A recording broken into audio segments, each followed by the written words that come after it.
ରାଜଧାନୀ ଭୁବନେଶ୍ୱର ନାଁଟି ଯେମିତି ଦେଖିବାକୁ ମଧ୍ୟ ସେମିତି, କିନ୍ତୁ ଏହାର ବିରଳ ଚିତ୍ର ଦେଖିବାକୁ ମିଳିଛି ରାଜଧାନୀ ନିକଟସ୍ଥ ବାଲିଅନ୍ତା ବ୍ଲକରେ। ବାଲିଅନ୍ତା ବ୍ଲକର ଟଙ୍କପାଣି ରାସ୍ତା ଏବେ ମରଣଜନ୍ତା ପାଲଟିଛି।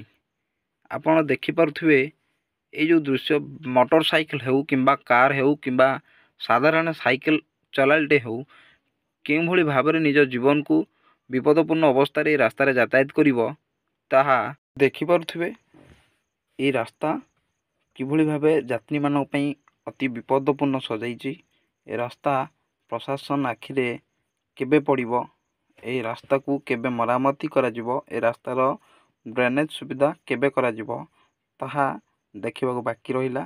କେବେ ଯାତ୍ରୀମାନେ ସୁରକ୍ଷିତ ମନକରି ଯାଇପାରିବେ ତାହା ଦେଖିବାକୁ ବାକି ରହିଲା। ବ୍ୟୁରୋ ରିପୋର୍ଟ ମୋ ଟିଭି।